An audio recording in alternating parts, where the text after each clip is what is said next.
هنتكلم دلوقتي على اول خطوة، هو ازاي تعرف الشغف او الباشن بتاعك. لو انت اوريدي عارفه وكلير بالنسبة لك انك عايز تشتغل في الماركتينج ومش عارف تعمل الخطوات ازاي عشان تتحرك فيها، شوف الفيديو اللي هينزل بعد كده. دلوقتي احنا هنتكلم النهارده على اول ستيب، هي انك تعرف الباشن بتاعك ازاي. طبعا انا مش اكسبرت في الحته دي، بس هقول لكم ايه اللي حصل معايا وايه اللي انا شفته والليرنينج اكسبيرينس اللي حصلت، عشان انت ما تقعش في نفس الاخطاء اللي انا وقعت فيها، وعشان اوفر عليكم وقت وانتوا ان شاء الله تاخدوا الخطوات الايجابيه انك تتحرك في الكارير بتاعك بشكل احسن وبشكل اسرع ان شاء الله. طيب، اول حاجه لو انت مش عارف الشغف بتاعك ايه، في حاجات كتيره جدا جدا ممكن تساعدك عليها. ايه اول ستيب؟ اول ستيب ان انت ممكن تعمل كارير كونسل. كارير كونسل ده اي حاجه اونلاين تقدر تخش عليها، تشوف حد كارير كونسل يكلمك على ايه البيهيفير بتاعتك، ايه الحاجات اللي بتعمل لك موتيفيشن، ايه الحاجات اللي بتخليك مبسوط قوي، ايه الحاجات اللي بتلاقي بيشوف الفاليوز بتاعتك شكلها ايه، قيم، بيشوف ايه القيم بتاعتك وايه الحاجات اللي بتحفزك وازاي بيربط ما بينهم، وبناء على دوت بتشوف انت ايه الحاجه اللي ممكن تديك شغف في حياتك وتخليك قادر تدي طاقه. طبعا دي الحاجه دي ممكن ما تبقاش شغلانه، بس تبقى طبيعه شخصيتك. اللي انا بقوله ده مش احلام في ملايين من المواقع اللي بتعمل حاجات زي كده، وفي دوت انا يمكن كنت لاقي ايام الكليه. كنت عرفت الشغف بتاعي واتغير اكتر من مره، عشان ما تستغربش من حاجه زي كده. يعني انا فاكر ايام الكليه كان صديقي العزيز الاكبر مني محمد تهامي، واللي عنده باشن تو بروفيت، وانا مش بعمل اعلان هنا يا جماعه، برضه انا باكد المعلومه دي. هو اوريدي ما شاء الله عنده الشركه بتاعته وعنده hundreds of employees وكل حاجه ماشيه معاه تمام زي الفل الحمد لله.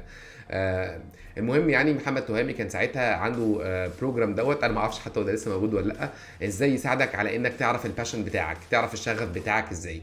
فكان ساعتها عامل كتاب اسمه ذا فيروس كودز، فكتاب اللي هو كود الفراعنه، اللي يبص كده يقول لك حاجه اغريقيه وبتاع، لكن هو كان لا بيساعدك انك ازاي تلاقي اللايف بيربس او شغفك من الحياه، هدفك من الحياه، وازاي تخلي هدفك من الحياه دوت يعني ماتشنج مع اللي انت عايز تعمله ومع اللي ممكن تعمل فيه فايده مفيده للمجتمع اللي انت بتشتغل فيه. انا فاكر ساعتها اللايف بيربس بتاعي قلت ان انا عايز استخدم التسويق، مهارات التسويق بتاعتي، وانا كنت اشتغلت التسويق خالص، فان انا اقدر اساعد الناس واساعدهم ان هم يحققوا اهدافهم وياخدوا خطوه ايجابيه للامام.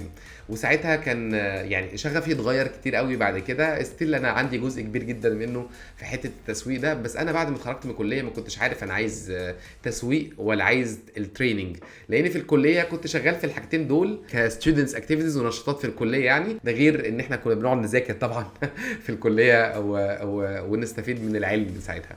المهم، فانت النهارده شغال، عشان ما نرجعش ايام الكليه، انت النهارده شغال في الشركه بتاعتك وعايز تعرف الشغف بتاعك ايه. فرقم واحد، في مواقع كتيره جدا جدا جدا جدا بتعمل كارير كونسلنج، ان انت تدخلك كده اسسمنت، تقييم صغير، بتخش تعرف شخصيتك ايه اللي انت يناسب شخصيتك، وايه الحاجات اللي بتحفزك، وايه اللي انت شايف من شخصيتك والمهارات اللي عندك ممكن تفيد بيها المجتمع، وتوصل لحاجه تبقى انت عارف هدفك من الحياه شكله ازاي.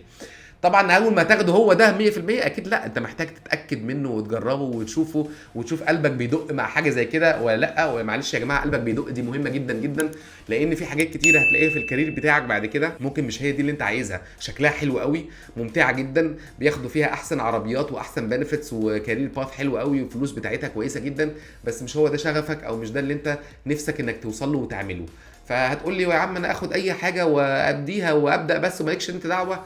ربنا يوفقك. طبعا انا بحاول اقول ان كيس ان عندك الاوبشن انك تقدر تختار اكتر من حاجه، او تختار حاجه فيها شغفك، اختار الحاجه اللي تناسبك اكتر عن الحاجه اللي ما تناسبكش، عن الحاجه اللي مش قلبك بيقول لك هي دي اللي انت نفسك فيها. طيب، يبقى رقم واحد اتكلمنا على الكارير كونسلنج، واتكلمنا على الاونلاين اسسمنتس، ان في مواقع كتيره جدا تقدر تساعدك على كده. وفي الشركه اللي انت بتشتغل فيها لو رحت للاتش ار قلت له انا عايز اعرف، مش اول شهر طبعا خليك ذكي يعني اشتغل شويتين وتسلم كويس واعمل شغل حلو وعدي سنه كده اهوت، وابدا اسال الاسئله الحلوه دي. قول ايه، انا عايز اعرف انا شغفي شكله رايح فين عشان ابدا اتطور من شخصيتي اكتر بعد كده، ده غير البيع طبعا وغير شغل العادي. عايز اعرف هل انا عايز اكمل بعد كده في البيع في خلال كام سنه اللي قدام، ولا عايز اروح للتسويق، ولا عايز اروح للسبلاي تشين، ولا عايز اروح لقسم ريجولاتوري، ولا قسم الميديكال، ولا قسم الماركت اكسس، ولا ان سو اون سو فورث. وكل شركه طبعا فيها الحاجه بتاعتها.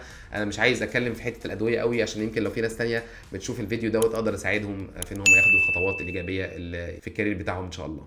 يبقى قلنا رقم 1 ان انت تشوف الاونلاين اسسمنت، رقم 2 انت تشوف دوت جوه الشركه بتاعتك او تعمل كارير كونسلنج، رقم 3 اختار منتور. المنتور ده يا جماعه حاجه مهمه جدا جدا جدا، هقول لكم عنه ليه اهميته وايه الفايده منه.